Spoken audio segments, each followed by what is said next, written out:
Bear with me for 1 second. I'm going to do the Good hello. morning, Oh, Professor. good morning. Awesome. Good morning, Marissa. I think that was Marissa. Yes. Good morning. Thank you. You beat me to it, which is great. Because and good morning. Oh, here we go. All right, all right. I have to get something before. Okay, but I love this part. Well, this just puts me in such a great mood every time. Good morning. Well, okay. Good morning, Jenna. Hello, Kimberly, and thank you for asking myself. I actually want to. Yes, yes, he is. Thank you, but thank you. I'll address that more cosmically in a minute. But thank you. Yes. Good afternoon, Rachel. Good, right, got it. Is good afternoon, Alyssa. Good morning, Justin. Morning, Erin. Good afternoon. I love how we shift time zones as we do this. It's great. It's like okay. Good afternoon, Abby. Good morning. Thank you, Heaven. I totally appreciate. Oh, sorry. Thank you. Good morning, people. But thank you. Good afternoon, Sharon. Good afternoon, Arma. Good afternoon, Sarah. Oh, who I still owe something. Yes, Sarah, I still owe you something. Oh my God, right. Good afternoon, Ashan. I still owe you something else, but that's more abstract. Okay, good afternoon, everybody. Bear with me. Thank you. All right, I owe all of you a lot. Actually, you are, and I'll tell you that in a second. Why I owe you my thanks. No, I do. I'm behind all of you. Give me, but I also now I'm about to owe you 90 seconds of your life because there's one thing I want to share with you right now before I forget. So bear with me for.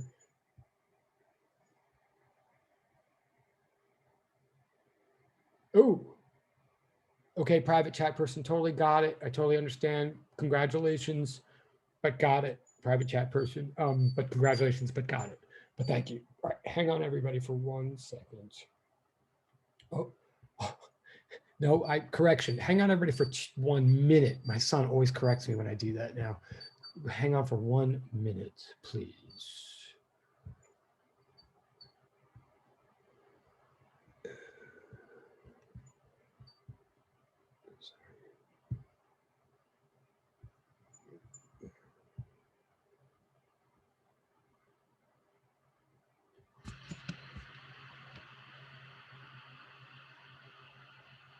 Oh wait, I'm so dumb. Okay, no, change that to bear with me for 3 minutes because I just realized I'm just realizing now that I'm dumb. Like that's pretty dumb for me to have taken this long to realize that. But hold on, I believe that what I want to give you is in fact.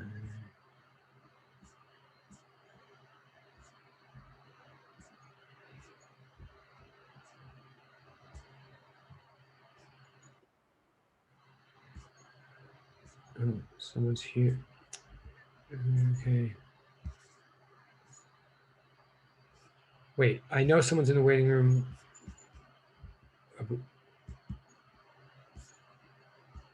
Okay.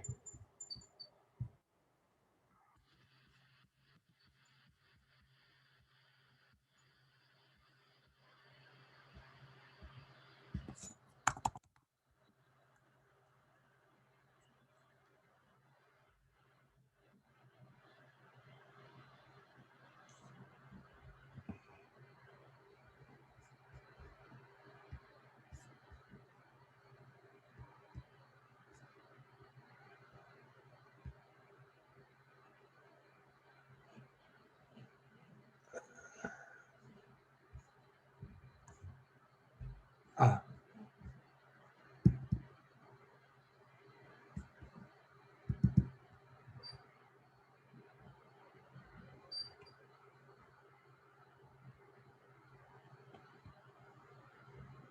Ooh. Ugh. Hang on. Eeks.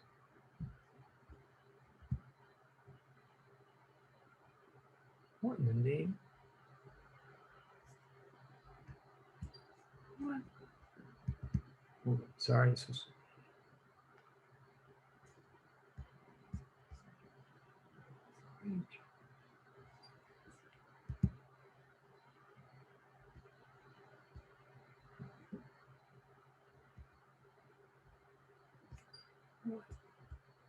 Okay, hang on. I'm so sorry.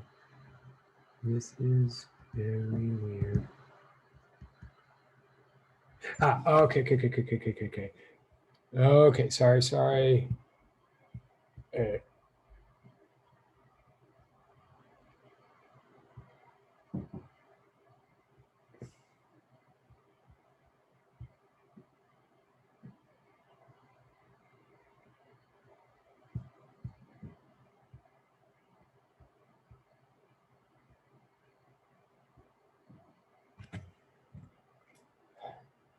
Okay. We are gonna, I have some announcements and some apologies. What else is new? But then after the announcements and apologies, we're gonna like start like physics. But I want to make sure before we go any further that you all have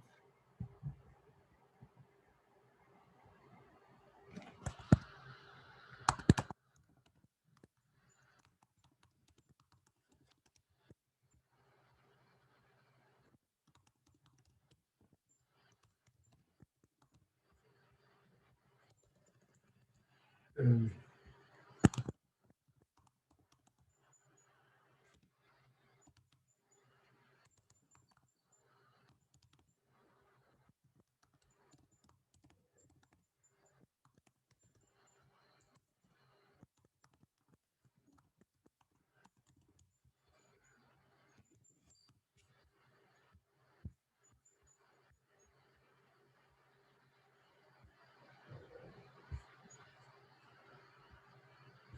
okay.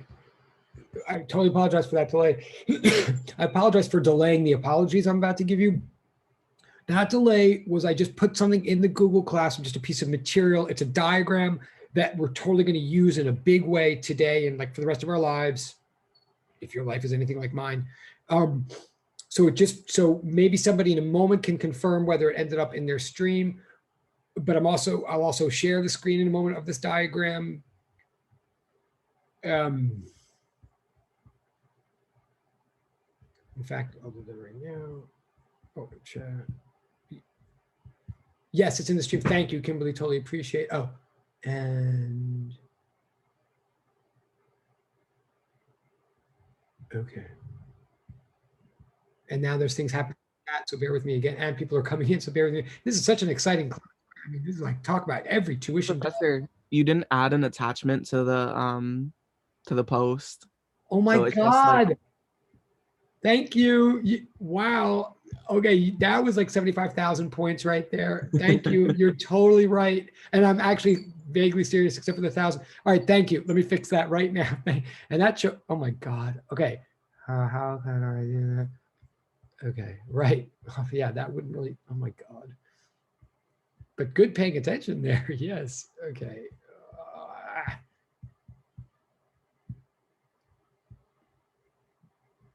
It should come in a minute.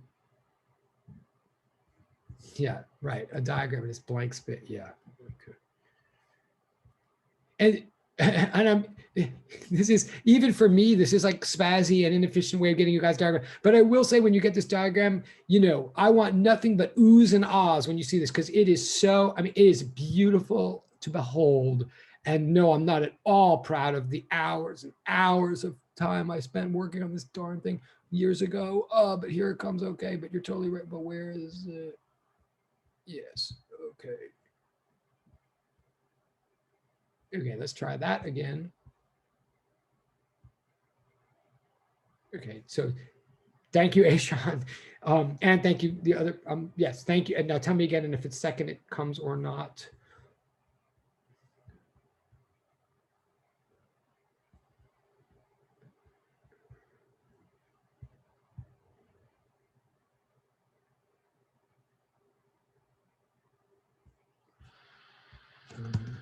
And actually, and oh, it's there this time. Okay, thank you very much. Awesome. Whew. Okay, so, and I will share the screen too in a minute, but yes, if everybody just got that diagram, if you could like get it out in front of you or whatever, or even if you're like a real crazy person, if you have a printer and you want to print, I mean, we're going to do a whole proof based on that diagram for real. In about 5 minutes, we're going to do a proof based on that diagram.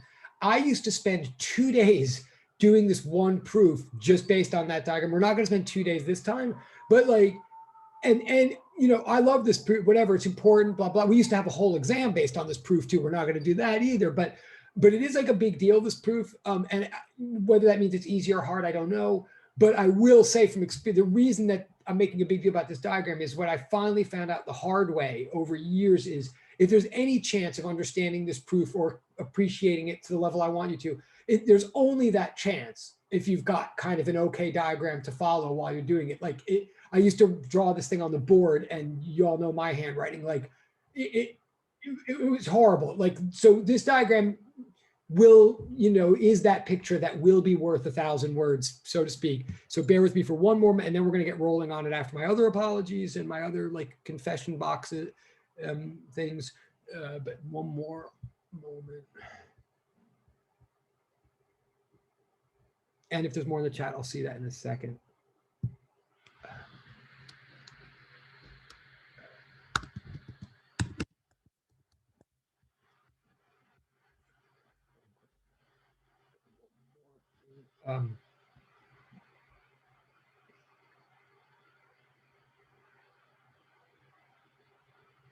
Okay, and this is just the year.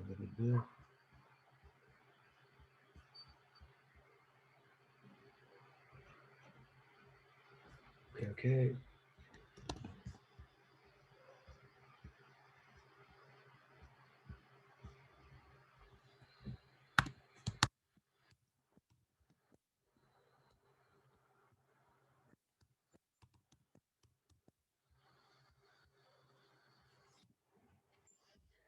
Okay, we are going to start talking about that diagram and about physics and what else I just put in your post was in your stream was the usual, game turn thingies.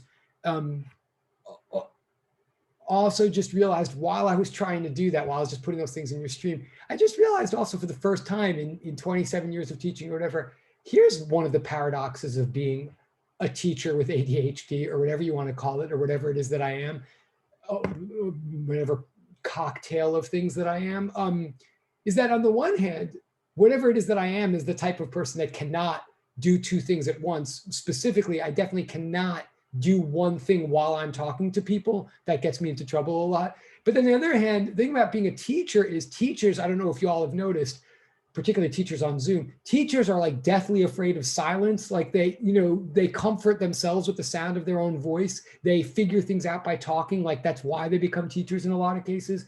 And when they're standing in front of the room and everybody's quiet, they think that means nothing is happening, which of course is insane because most of the things that happen in a classroom are when you guys are quietly thinking or when you're given a chance to quietly think. But teachers often, or at least this one, can't stand silence. Like they're afraid of it. So if you're the kind of person that is afraid of silence, but also can't do anything while you're talking, that does put you in a bit of a bind. And by you, I mean me. So thank you for putting up with me on that. So we're going to turn to that diagram in a second, but let me give you my apologies and confessions first, because that was just a self-description. That was, all right, yeah, there's the diagram. Here's my apology and confession. Okay. I had a problem last Wednesday. My son was sick. My son was sick for a while, not like COVID or anything. I didn't want to alarm anybody, but like, I don't know if you guys have noticed, but if someone's even just sick with a normal thing during COVID, it kicks everything into high gear because like, that means he's home and like his two parents, i.e. me and his wife, like we work for a living. So it's like hard. Anyway, it just throws everything into craziness. So I had to cancel. You guys were very indulgent. I thank you for indulging that. He's fine now. Thank you for asking. That's very sweet of you even to remember that was my reason. He's a freak, but he's fine. But I had said, here's the real apology, the actual substance of what I'm saying. I did say there, like, stay tuned. I'm going to post things this weekend to keep us caught up, or like, I'm going to post a video, and I totally did not. I did not, because it actually was a very long weekend with him. I did not post anything. If you were looking for it and you didn't find it, it's my fault, not yours. If that caused you stress or anxiety, I really do apologize. We still will make up the material one way or the other. We will, if I ever stop talking about other stuff. But I did not post anything for you. There was nothing for you to do. And I didn't grade anything. I'm now a little bit, i.e. very much behind in the grading specifically. But also I hope it's clear, sort of, I've been, other than exams, like we all have the same soft relationship with the clock in this class. Anything that's been due can still be turned in, and including test corrections. And I appreciate some of you took them very seriously. I did see them. And some of you took the deadline of last Wednesday very seriously. But I faded out or did a radio silence on everybody. So first of all, if you still want to do test corrections, you can.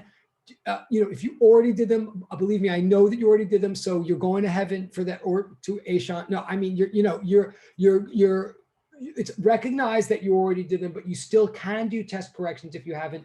But that other assignment, the thing of like match up with a partner, yada, yada, also still live, but I owe a lot of you a matchup. Or in some of your cases, like I sort of sent you back twice with what you gave to me. Like I was sort of surprisingly strict on the whole thing because I'm trying to get perfection now, but there's still, I'm behind you guys now. The ball is in my court. I have to turn a bunch of stuff back to you guys. You're not going to get any new crazy homework until I do. So my apologies. I'm sorry I faded on everybody. I know I have to catch up with you. If you still owe me stuff, you still totally can do that. And if you're waiting on a word about a partner, that will still happen. Or some adaptation, accommodation, compensation thereof. Okay, that's that.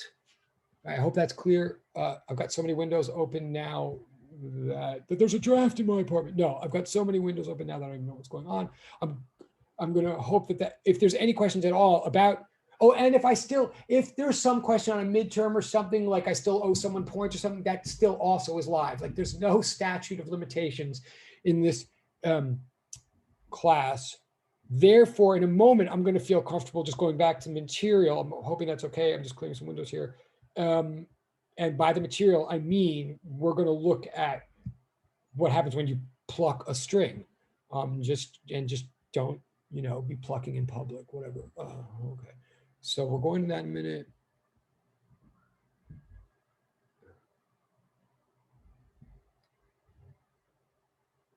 Okay.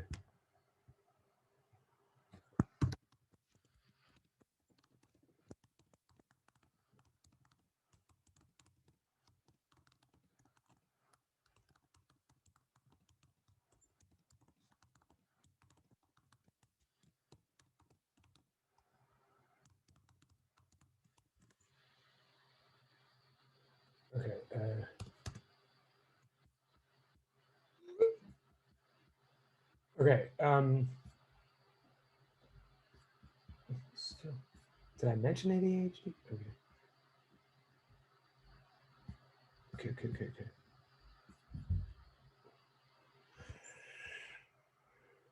Okay. So we are going to start talking about, we're going to start using this diagram to, right, there's nothing in the chat, right? How many me's does it take to screw in a light bulb? A fish, right? Okay, I will go back to my normal board soonish and start writing things as usual, but let me give you the context here. Oh no, I'm sorry. Let me ask you one last thing before we go on. I know I asked you this last week, but now it's been a week. So could someone remind me or tell me exactly what's the very next, are you still in the middle of Doppler effect in lab, or as something, have you started, what's the most recent thing you did in lab? Yeah, the Doppler effect was the most recent. Okay, perfect. Thank you. Perfect. Okay. We did the board meeting for it. And you did the board meeting for the Doppler effect, and that's the very last thing that's happened. I mean, the most recent thing that's happened in lab was that. Okay, great. Perfect. Thank you very much. All right. So the Doppler effect, just to remind you again, is about sound waves. Sound waves are a type of waves. What I'm trying to do here, or what you tried to do in lab 3 was introduce yourselves to waves in general. Like technically lab 3 is about waves propagating or traveling along a string. And then sound waves are waves traveling through air.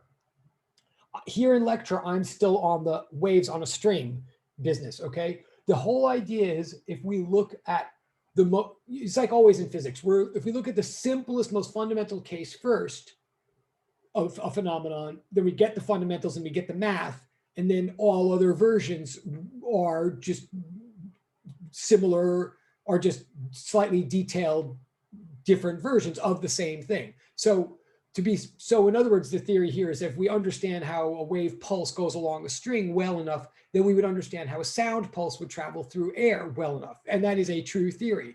There's one thing I want, do I want to start? Yeah. Well, yes, one thing I want to say, I'm afraid to write it down because I don't want to get bogged down, but I mean, what's the difference in a sound? So everything I'm going to try to say today about waves will carry over into the Doppler effect. I'm not sure it'll help you write your report or anything like that today, but it'll carry over. But if I'm going to say all that, if I'm going to say they're similar, if I'm saying you can understand a sound wave or ultimately, or a magnetic wave or ultimately a light wave, as long as you understand a wave on a string, and I am saying that, then to be fair, like I should point out right from the start, if there's any differences at all between a string wave and a sound wave. And here's the fundamental difference. This is like almost a vocabulary thing. In general, a wave pulse is what I said 2 days ago.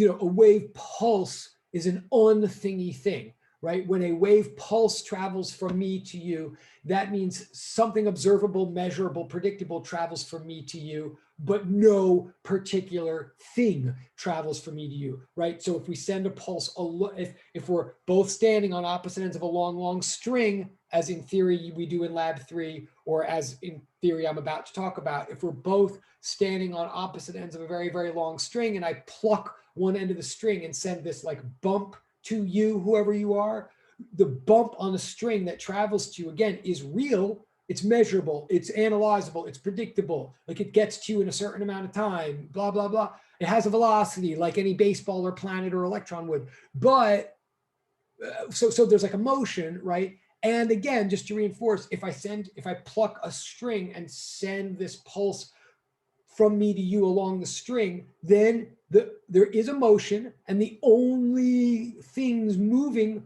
are pieces of string, but no piece of string actually moves from me to you, right? Like that is the heart of waves. That's the paradox of waves. It's a motion of stuff, but no particular bit of that stuff actually does the motion. Every bit of the stuff, in this case, string, every bit just like moves up and down in its little neighborhood, and then up and down in its little neighborhood, and then up and down in its little neighborhood. And then together, this whole big dance creates a phenomenon of some kind of shape moving from me to you, right? So that's the essence of a wave pulse.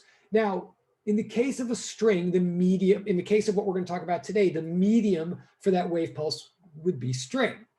In the case of sound, traveling from my mouth to yours, or like, i.e. in the case of the Doppler effect, the medium would be air. Okay, that's the first, and that's the fundamental distinction between these two kinds of waves, is they're just two different media, which we'll ultimately see will mean that they'll travel at two different speeds. All the rest of the math, all the rest of the concepts will be all the same between a pulse on a string versus a sound traveling through air. But there is one other distinction that I would like you to note in your notes. Again, I'm not going to write it here because it's going to mess up the screen share. But there's one other difference between a pulse on a string that we're going to talk about here versus a sound wave. And that is that a pulse on a string is called a transverse wave. So please write this down. I mean, please write down transverse pulse or transverse wave, triple equal sign. So a transverse wave means the direction of propagation is perpendicular to direction of oscillation. Okay, I'm going to say that again. Again, I'm not writing it down now because it's going to be too confusing, but I'm going to say it again. Transverse wave means direction of propagation is perpendicular to direction of oscillation. Technically, and I'm going to define one other thing for you in a second, but let me explain that. Technically, transverse means across. So in this context, across, we're interpreting to mean perpendicular. What we're saying here is like the way most people picture most waves. Like the way a wave pulse works is little oscillation over here, little oscillation over there, little oscillation over there, and then what you get is this whole pulse going like that, right? So in a wave of this kind, in a wave that's going across, what we're saying is it's composed of lots and lots of little oscillations all on the, say, y-axis, but then we get this pulse that travels along the x-axis. In other words, it's very, very vivid that we have a wave phenomenon because the whole direction the wave's moving in is like it's not even a direction that not one single particle is even moving left or right at all. Yet the whole pulse moves from left to right, right? Each particle is moving up and down, and yet the whole pulse moves left to right. that's so blatant and it's so like the kind of wiggly shape that everybody tends to draw when they think of waves. I'm saying that whenever you picture a wave and you draw that wiggly shape, technically that is a transverse wave where you have wiggle, wiggle, wiggle causing propagation. That's just one type of wave. The other type, or the other main type that I now want you to write in your notes, okay? So transverse, triple equal sign, direction of propagation is perpendicular to direction of oscillation. The other type of wave is called either compression wave or longitudinal wave. Write both, please. Like either one, they're interchangeable terms. Longitudinal wave or compression wave. What a compression wave, triple equal sign, you might guess. So compression wave, triple equal sign, direction of propagation is parallel to direction of oscillation.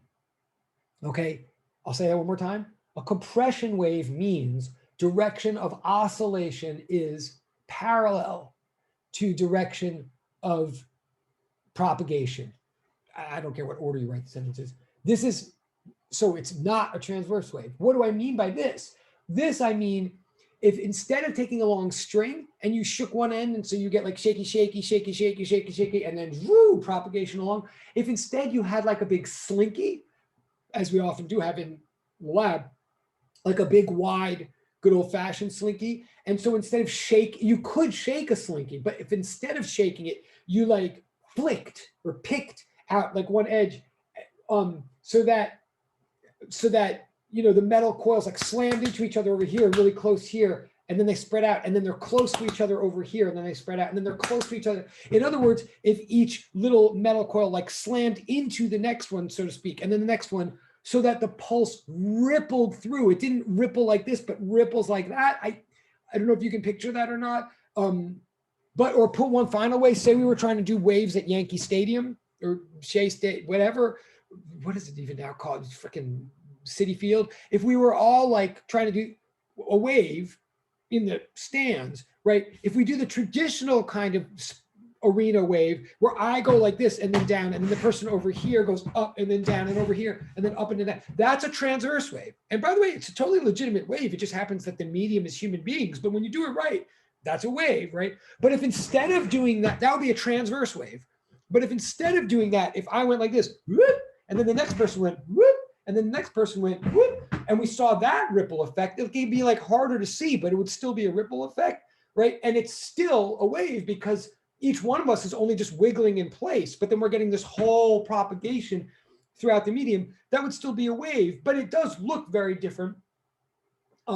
And technically there, instead of crests and valleys or crests and troughs, there what we're having is like pressure zone, unpressure zone, but like things squeeze together and then squeezing apart, and then squeeze together and then squeezing apart. So that's why it's often called a compression wave. What's rippling there is not so much heights, but little pressure packets. That's what happens to air molecules when we say, that's what sound is. Sound is a compression wave in air. Okay, I want to make that, and so are, by the way, like earthquakes, like seismic waves underground. Seismic waves underground, like earthquakes, they are literally, what they actually literally are is sound waves, only traveling in a medium of dirt rather than air. Just to give you another example. So everything I'm going to say from now on, you can always cross apply to sound, and should, because sound is like among our more vivid, common, familiar, and reliable versions of all of this, like wave talk. Like sound is the great human example of waves in action. But just so you know what to picture, nothing's wiggling up and down when you like shout at someone else. Air molecules are squeezing together and unsqueezing, and squeezing together and unsqueezing. So we're getting pressure packets of air, pressure packet. So and there then, but yeah, so just so you know. So, but the math is all the same, the effects are all the same, the properties of velocity are all the same. So I'm going to go back to analyzing. I'm going to go back to the analysis that sort of applies to lab 3 here. I'm going to talk about a piece of string now, but again, anything I say does carry over to sound and ultimately say to electricity and magnetism and the end material of this course. Okay, that's perspective. Good thing I didn't take too long talking about that. Okay, all right, so we're going to analyze what happens if you have a piece of string like lab 3, a long piece of string that is held tight at two ends, that's like tight and long and tense. And we're going to say whatever it's normal, however that string is normally, typically oriented, whatever its equilibrium orientation is before anybody's plucked it or affected it or touched it in any way, we're going to call that the x-axis. That's point number one that's trying to be clear in this diagram that hopefully I'm sharing right now. Like you see this coordinate grid. So imagine we're holding a big piece of string across the lab room, and in the lab room, we've decided to call, we're holding the string horizontally, so we're calling the x-axis, so we're calling the horizontal axis x, and we're calling the perpendicular axis y. So and it has nothing to do with gravity. There's no gravity involved in this problem. We don't care. Like there could be gravity, but it doesn't do anything to the problem. Or frankly, if you don't like gravity, we could take this entire situation and this entire string that we're talking about, we could turn it on its edge and picture it as the string of some cello or something, like for real, or like, some upright bass kind of thing. And then whatever that string was lying along, we would call that the x-axis, whatever the string is just normally doing, we're calling x. And then whatever way someone tries to pluck it transversely, we're going to call that y. Okay, so x is the equilibrium axis. Y is the oscillation axis in this case. Now, so a bunch of other things are labeled in this diagram. And I know you probably have to zoom in and stuff, I apologize, but the black part of this diagram, the curvy black thing, what does that represent? That represents the string itself, a chunk of the string itself. That string has just been plucked, okay? The string would normally typically be lying horizontally, but someone has come along and like taken their finger and plucked it. And and again, by the way, I'm trying to talk about this diagram. Soon I should shift back to the board, but please do be writing these down. Well, no, I'll shift to the. Yeah, no, you have to write things down while I'm talking about the diagram. I don't know what to tell you. So the string, the black string, was normally straight, but then someone comes along and plucks it. And what I mean by pluck, I actually do mean something scientific. I mean that somebody subjects this string to a disturbance or what we call a perturbation. They perturb the string, they disturb the string, they take the string out of alignment for a very brief amount of time. We're going to say, like, somebody touches the string for a very short amount of time. So they touch it and then they let it go. And they only touch a very short segment of the string. Like the string is very, very long, but they take a little piece and they pull it away from the x-axis a little bit. So this diagram that we're looking at here is vastly zoomed in and vastly exaggerated.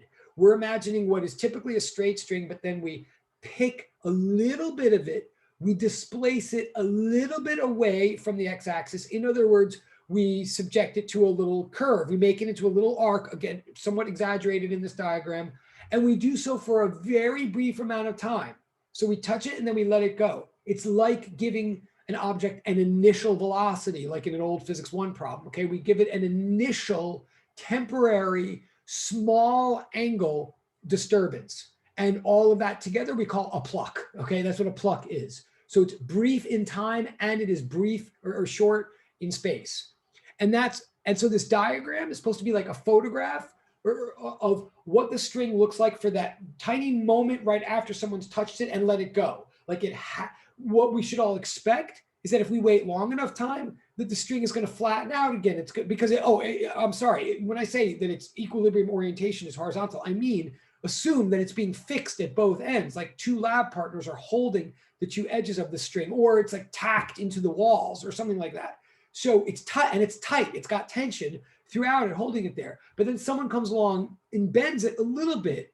So now if we wait enough time, hopefully it'll unbend itself, just like a spring restores itself to equilibrium. But we are right now looking at this one little snapshot moment before the string has restored itself to an equilibrium orientation.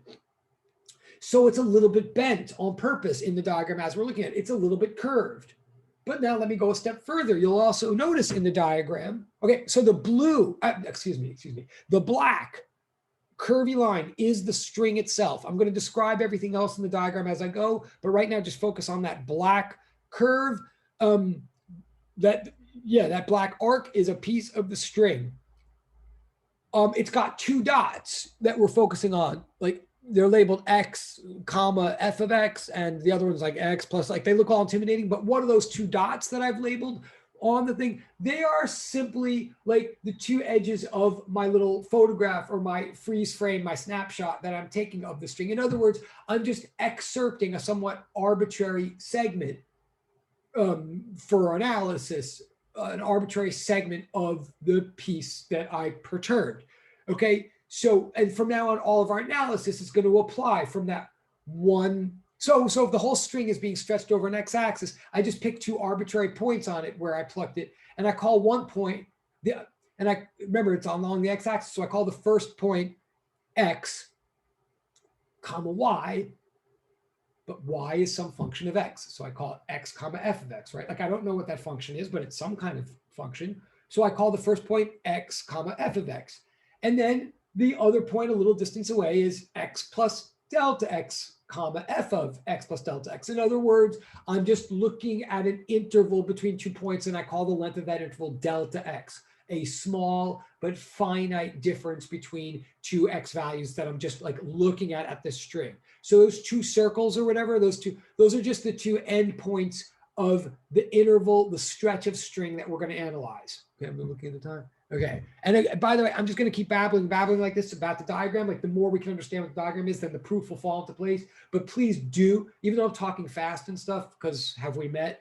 But please do stop me at any moment with any kind of question about this, especially if it's like a clarification. But so far, we've plucked a string, we're looking at it, we've labeled the 2 points x and x plus delta x, and then therefore their corresponding y coordinates are f of x and f of x plus delta x. Okay, let me go on before we get. Oh yeah, and you could call the length between them capital L. I'm not even sure we're ever going to use that notation again, but yeah. So we're like looking at this little length of string. Now then there's like these red arrows with T1 and T2 written. Before we get deeply bogged down in exactly what the red arrows mean, well, for starters, those red arrows you might notice are tangent lines drawn to the curve at those points. Now, this curve is just a photograph of the curvy piece of string. Someone's here. Sorry, hold on one second. Okay. Like this is kind of, again, like lab 3. We've taken a photograph of the string in our minds, and we're acting like we took a photograph of it superimposed on an XY coordinate grid. So this is an actual string in space, and we're looking at it and its horizontal coordinates, and we're looking at its vertical coordinates. Now but it's just like a nice gentle curve. I don't know exactly what the shape of that curve is, but it's not a crazy curve, and it is a continuous curve. Like there's no pieces of string missing or something like that. There's nothing weird going on like with asymptotes or something. So just to be as clear as I can, like I'm just believing as a scientist or as a mathematician or a physicist that whatever this curve is some kind of function that I could figure out. That's why I'm saying like I'm like, maybe it looks like a little bit of a parabola to you, or maybe you're like, no, I don't think that's a parabola. I think it's like a y equals x cubed kind of thing. I don't know what it is, but it's some function. Therefore, and maybe we'll find it out, maybe we won't. But I am assuming here that y is some function of x. So anywhere I would write y, I'm writing f of x. It doesn't mean that I know what the function is yet. It just means that I think it is a function. I don't know if that makes sense, but that said, I can draw tangent lines to that function. Even if they don't represent anything physical, I can draw tangent lines at those 2 points to that function. And what the tangent lines represent, of course, is the slope, like the tangent line, the red tangent line at theta 1, and I'm calling that tangent line like T1. If you think about it, that's just representing how steep the curve is at that point, at point X. Like the string right there is sort of bending down and to the left with some amount of steepness. Then over on the other point, the string over the other point, the string has a different slope, right? It has a tangent line that makes a slightly different angle relative to the horizontal. Like those, what I'm trying to say is that theta 1 and theta 2, what do they mean? What are they representing? They're representing the angle that the string is making relative to some imaginary or reference horizontal line. Like it's really measuring the angle that the string is making relative to equilibrium. They're each being measured relative to the horizontal, so it's a consistent way of measuring angles. All of which is to say, if you're following me, if you get what I'm saying, then you would realize that those two angles, well, first of all, they're very small. They're supposed to be very small angles because this whole string isn't bent all that much. But also, even though those two angles are small, they shouldn't be the same as each other. Like if you're following this diagram or the scenario I'm saying, if you, and please stop me like right about here if what I'm just about to say does not make sense to you, but if you're following that those reference lines, those tangent lines, and those reference angles are being drawn just to kind of indicate how steep the string is at those points, it actually makes sense that it should be two different angles. Because if they were the same angle, if theta 1 were literally equal to theta 2, if you think about it, then that would mean that the slope of the line of the string is the same as at point X as it is at X plus delta X. And I want to insist right now, if the angles were the same, that would mean that the string is on a diagonal. I mean, if the slopes were the same, that would be a straight line, right? And it would mean that the string would be maybe not horizontal, but still straight. And I'm arguing right here and right now, there's no way that's true, right? If someone plucked this string, even if they tried to make a very symmetric, nice, like even pluck somehow, they're good. Like the string gets removed away from the x-axis at some angle, but the two ends of the string are still attached to the walls. So eventually, like if you look out far enough on the string, it all has to, you're not plucking the whole string. There's no way the string could be on a diagonal. The string has to be curved. And if it's curved, that means it has to be if it's curved, that means the slope is changing. So we're looking at an asymmetric, all of this is to say, the two angles are not coincidentally slightly different, but different nonetheless. There's two angles to reconcile, to look at here because the string is curved. Until it's fully flat again, it will always be somewhat curved. All right, so the two angles represent how steep the string is at those 2 points.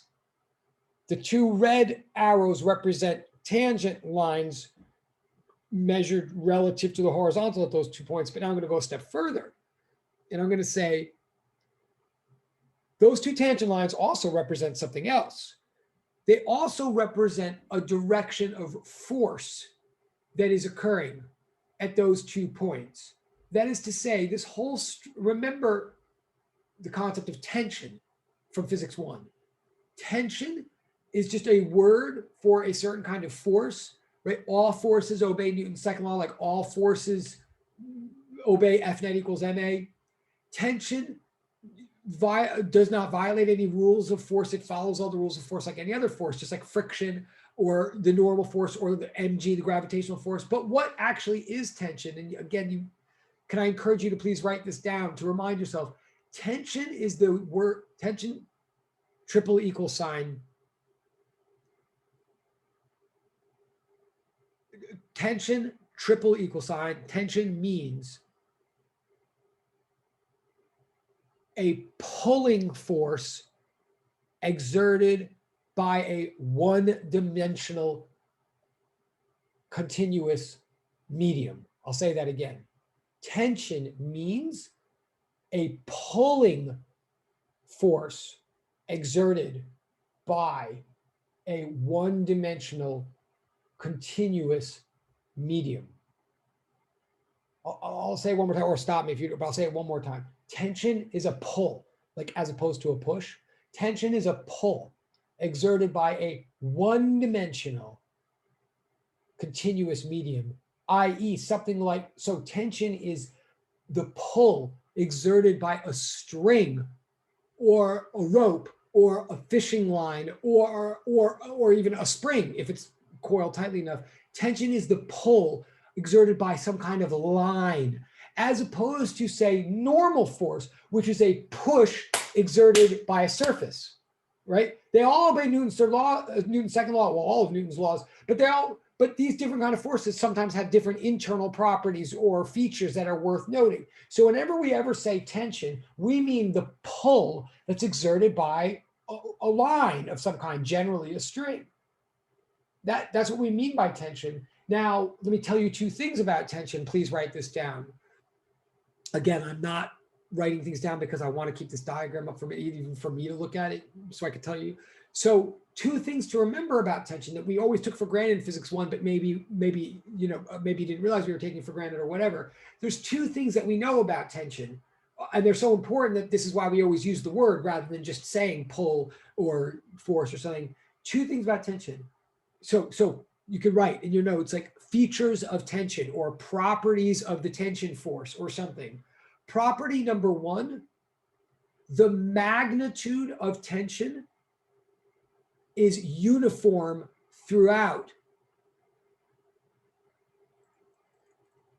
any one-dimensional continuous medium. I'll say it again. The magnitude of tension is uniform, is constant, is the same throughout a one-dimensional continuous medium, i.e. a string. Parentheses, except, exception, except when tension equals 0. Like, sounds stupid, but so I'm saying, again, and I don't care if you write this exactly in the same words as me, but what I'm saying is, number one thing about tension is some things don't have tension at all. Like you could have a string that's just like sitting on your desk. That's not where the two ends are not tacked into anything. Well, then that string is a string, but it doesn't have any tension. It's not tight at all. And then like there's nothing, then we move on with our lives. But if a string is tense at all, if there's any tension in the string, i.e. if you tacked one end of it to a wall and the other end to another wall, if there's any tension at all, the thing about tension is it's going to be the same all throughout.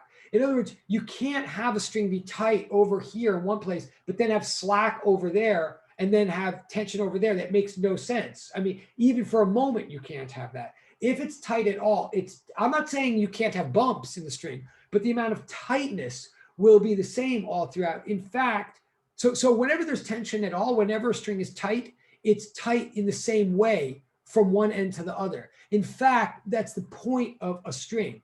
A string is, in effect, a force transmitter if you think about it. Like if you ever go fishing, which I totally don't because that's a sport that's for calm, cool, peaceful people. And I've met one of those and they don't hang around me long enough to teach me how to fish. But like but actually I do love fishing. But if you go fishing, right, what's the deal? Like you've got a rope or a nylon like line, a string hanging from your fishing rod, or if you ever go fishing in Animal Crossing, you've got this long rope hanging from your fishing rod, and then the end of the rope is like, hopefully there's a fish. I mean, if you catch a fish, you catch a fish and it's on the end of your rope. So what's the idea? You pull up on the top edge of your rope and you just like totally assume, like with your rod, you assume, and I don't care if you've never fished. I mean, just look, if you've ever picked anything up with a rope at all, or if you've ever been in an elevator that was picked up by a rope.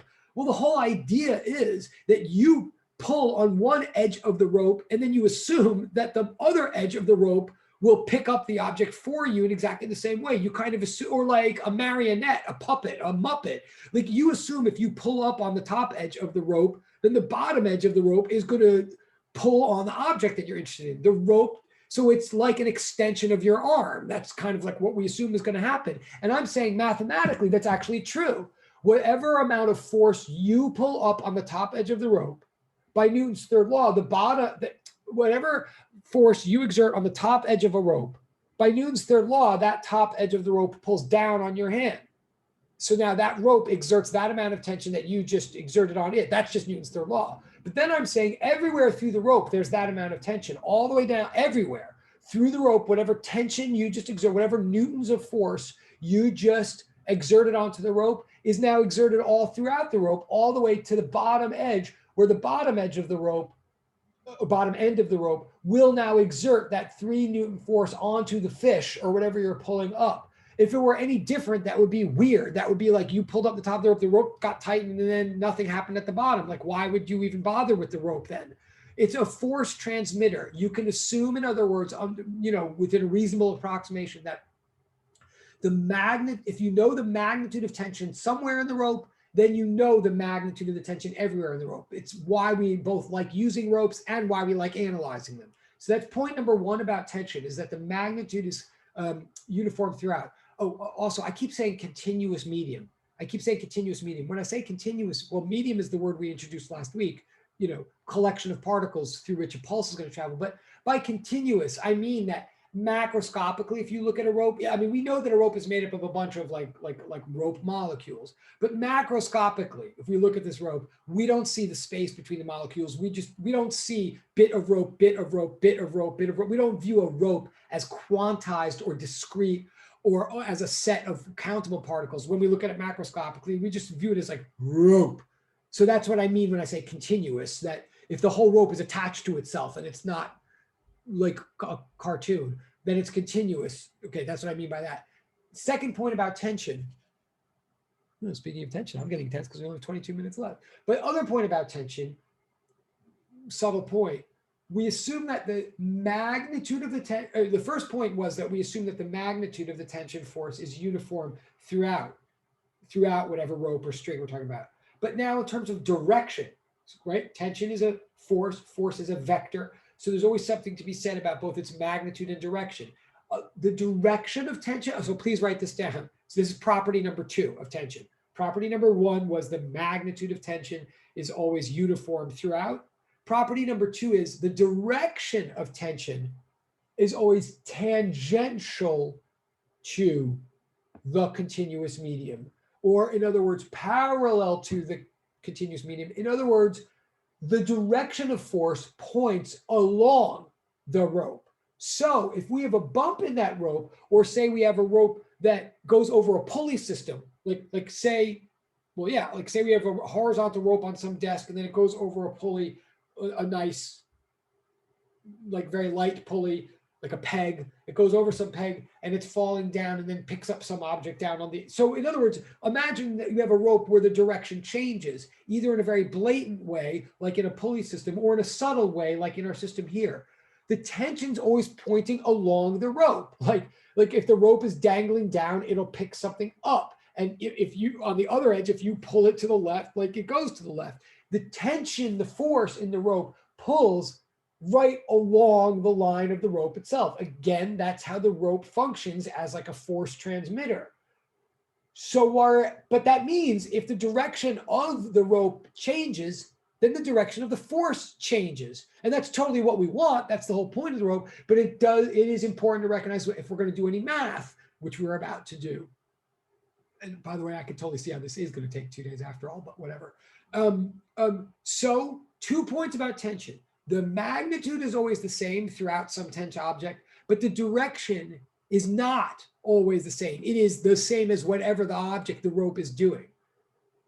Hence, in this diagram now, what I'm saying is, at any given moment in this rope here, there's tension in it, and the tension is pulling along the direction of the rope. Like when the rope was horizontal between you and your lab partner, then each edge of the rope pulled horizontally, like the right edge of the rope pulls to the right and the left edge of the rope pulls to the left. And the rope doesn't pull up or down at all. In this diagram, when we've plucked the rope, we're now looking at a little segment where it's curved. I want to make it absolutely, then we can look at the tension in the rope at these 2 points, and we can look at, we'll know what the magnitude of that tension, whatever it is, will be the same at both those points, but the direction of the tension will point tangentially to the rope, i.e. in the same direction as the rope, i.e. in the same direction as the slope of the rope. So we can draw tangent lines to represent the tension vectors at those 2 points. What I'm really trying to say now, as concretely as possible, to go back to the diagram, is the rope itself is drawn in black, or the string, the medium is drawn in black. It is curved, but at the 2 arbitrary points that we're investigating of this curved piece of string, where we're going to analyze the tension in the string at those 2 points. So I've drawn tangential tension vectors in red at those points. Each of those red arrows labeled T1 and T2 represents the instantaneous force vector occurring at that point. In other words, nothing is actually moving in a straight line. Nothing is actually straight here. It's the force vector that's straight. I mean, vectors are by definition straight.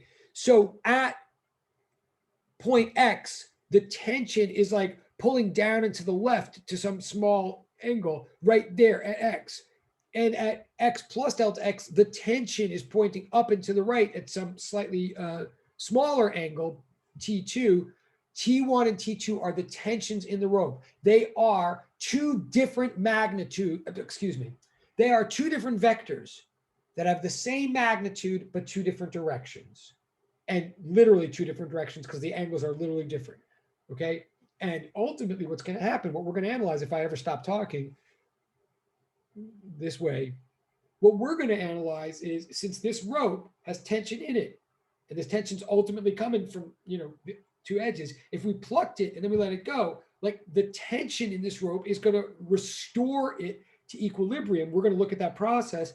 And more specifically, I mean, the reason there's going to be restoration at all is there's going to be there's only two forces on this rope, and they are from the rope itself. T2 and T1 are the forces acting on this rope. If the two forces were exactly equivalent, like equal and opposite, then the net force on the rope would be zero, and the rope wouldn't accelerate anywhere, and then nothing would happen. It would just be a bent rope. But because those two angles are slightly different, therefore, those two vectors are slightly different, and it's going to be the net effect of those two vectors. Ultimately, vector 1 minus vector 2 is going to make a net force that will accelerate this chunk of rope back to equilibrium. And it's just that tiny process of watching that bump go back to equilibrium that I want to analyze mathematically and scrutinize. So this is a very, like, we're zooming in a big conceptual way here. I'm just looking at how one little bump in a string flattens out. But we're doing that because I think if we just see that, all of a sudden, all of the ripples and all the properties of waves fall into place amazingly. So we're ultimately just going to do F net equals that. That's why this thing is called deriving the 1D wave equation from Newton's laws. We're just going to look at how the net force of tension acting on a bent string restores the string to straightness. That's the whole, stated thusly, it's like the simplest situation in the world. But as you know from physics, simple doesn't necessarily mean easy. Okay, so that's what's going. So the red things are tension vectors. The black curve is the string itself. All points are labeled. Is there anything else I'm forgetting here? I don't think so. Okay, I think that is the setup. Again, if we don't finish it today, it's okay. It's my bad. We'll finish it next time.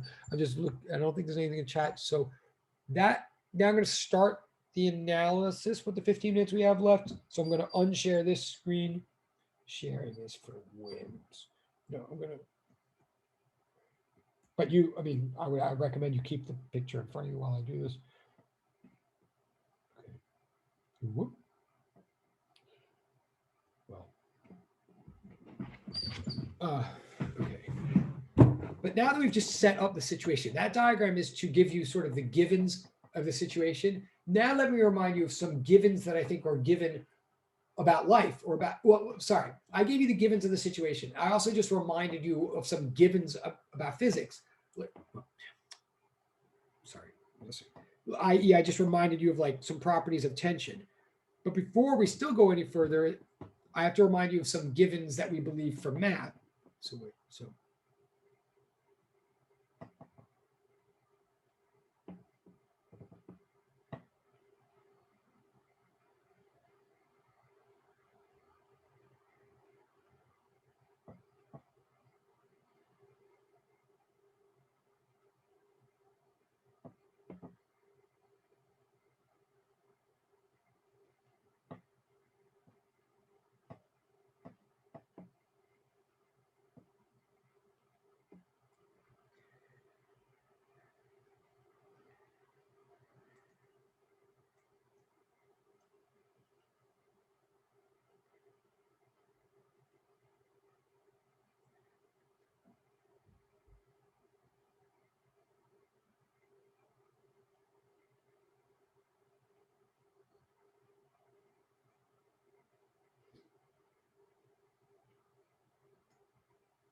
Okay, I've said some things about tension in general. Now I'm going to say something about the string itself. I think it's written somewhere in the diagram, and like very small, but let me explain it. I'm going to say now we're going to define something called mu. This is not the mu of friction. This is a totally new mu. Sometimes people will call it lambda. Well, actually, that's going to be confusing. To forget the lambda. People call it mu. What do I mean by mu? Mu is density, one-dimensional density. Like in chemistry, you often say density is mass per volume, and that's true. But really, what density in general means is stuff per space. In chemistry, you're often interested in how much massive stuff there is in three-dimensional space. So you talk about mass per unit volume. But you can just as easily talk about, say, charge per unit volume. That's called the charge density. Like the stuff doesn't always have to be mass. But similarly, you can talk about stuff per unit area or stuff per unit length. You can, in other words, in chemistry, what you call density is really three-dimensional mass density. We can just as easily concern ourselves with two-dimensional mass density or one-dimensional mass density as we do here.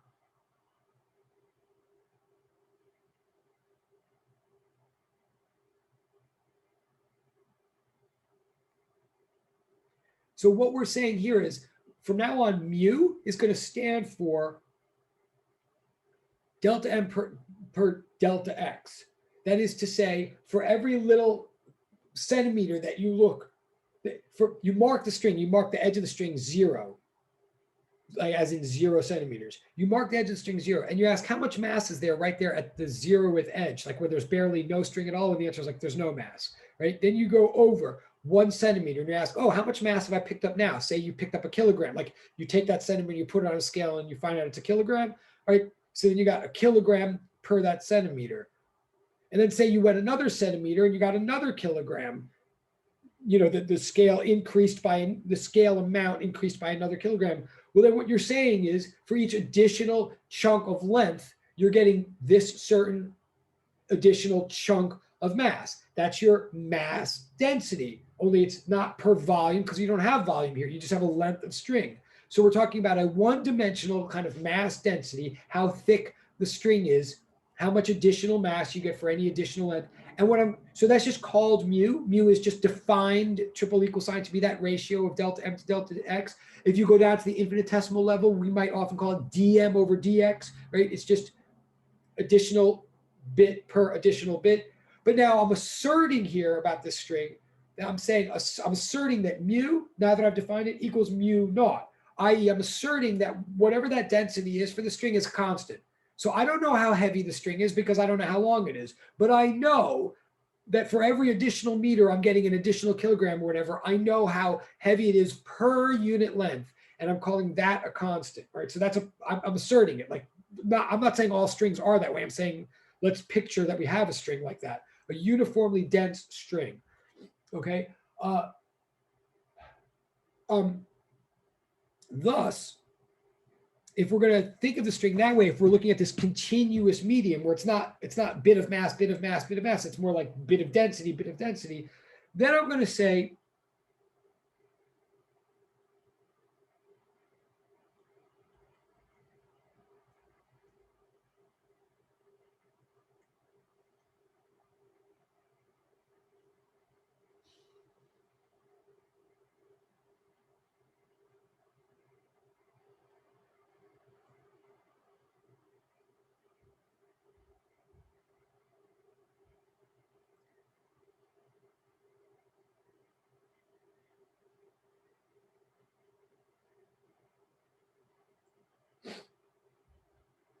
I'm going to say we're going to continue to believe in Newton's laws as we always have, but we're going to apply them now to a continuous medium.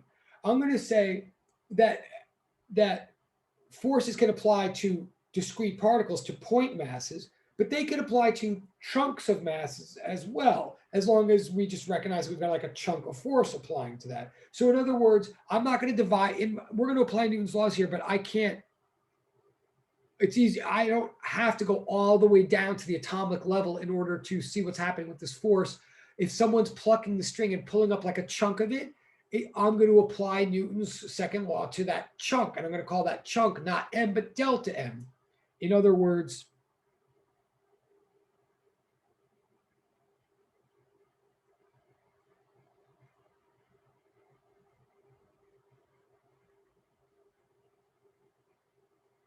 If density equals mass per length, then mass differential equals density times length. So I'm going to apply Newton's laws not to m, but to delta m, which is really to say mu times delta x. Okay, so I'm just like asserting that. And then that's physics. So we're in other words, I'm still assuming Newton's laws apply here. Assuming that the string is uniformly dense. I'm assuming I only have 8 minutes left, which kind of stinks. But now I'm also going to remind myself of a little bit of math that we tend to assume, but we're definitely going to use here. So even if we may just end up mostly, the hardest part of this whole thing is the setup. I always take long with it. Once it's off and rolling, it goes fast. But anyway, so I'm going to make one more. So this was physics givens. Sorry. These are physics givens.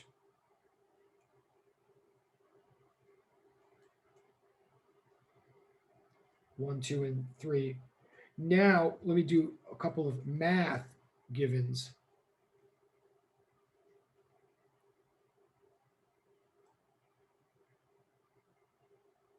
First of all, let me remind you, as I think we've said, as we said before in the case of a pendulum and stuff like that, remember whenever angles are small, there's you remember when we have this thing called small angle approximation.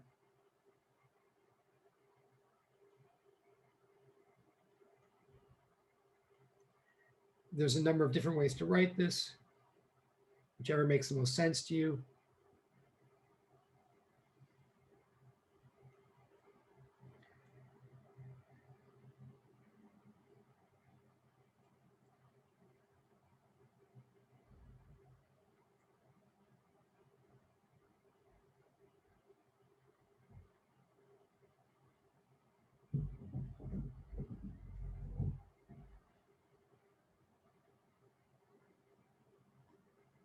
Just remember that whenever an angle is small enough, if someone is interested in the sine of that angle, well, you could just say the angle itself. Like there's barely any difference between sine and angle itself. We've said this before about the pendulum, and it will apply here because we're deliberately talking about very small angles here in this pluck. The last thing to remind you, even if, again, I apologize, if all we do is set all this up, then Wednesday I will expect we'll just hit the ground running with this and I won't backtrack. So please be prepared. The other thing to remind you of math is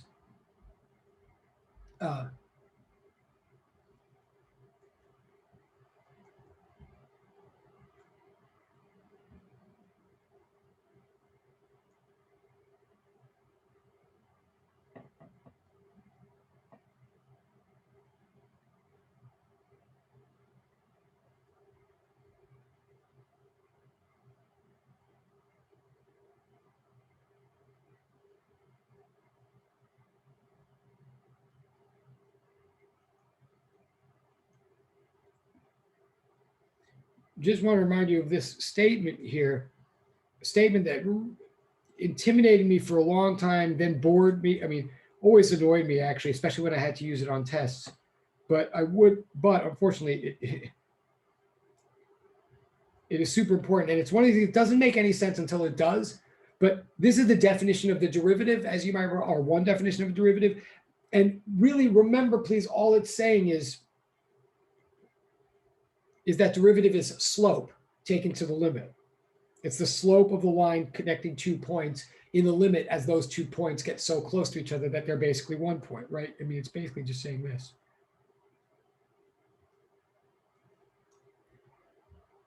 And you can press me on that again on Wednesday. I can remind you why, but important to recognize that. Derivative is just slope taken to the limit. Okay, these are all the things we have to...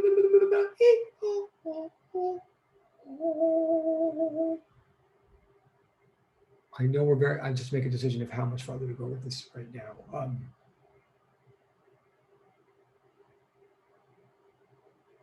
All right, as long as there's only 3 minutes, I'm going to dwell on one thing. We'll pick this up on Wednesday, but there's one more math thing let me say as explicitly as I can with the 3 minutes, and that is this.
2 minutes left here. I'm going to write one more thing on one more screen. So bear with me. I'm saying, just remember, if you have some variable Z, okay, whenever we say delta Z, yes, some people think delta, some people say delta means change. Okay, sure. But I think a better word is difference.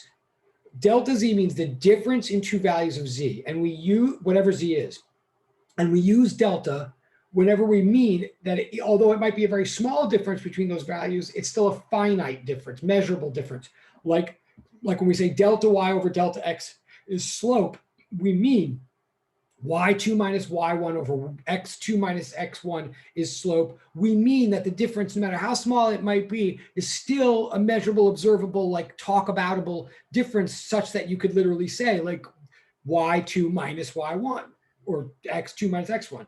When we use delta, we mean finite difference. When we switch to D,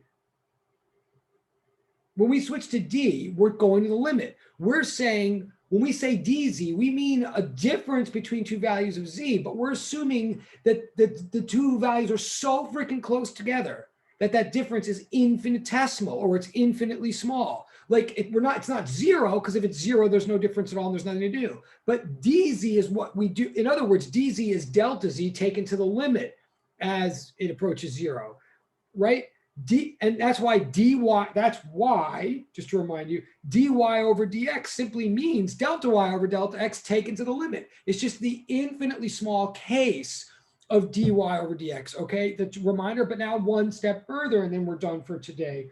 If I ever use the following notation, which some of you have not seen before, if I ever, and I'm introducing right now, if you ever see this notation, that's not drawn, something that sort of looks like what you might think of as a lowercase delta, but it's not technically a lowercase delta. It's actually some sort of Celtic symbol or something. If you see that symbol, then that means an infinite, and this is the last thing we're going to write today, and I do see the time, sorry, that means infinitely small difference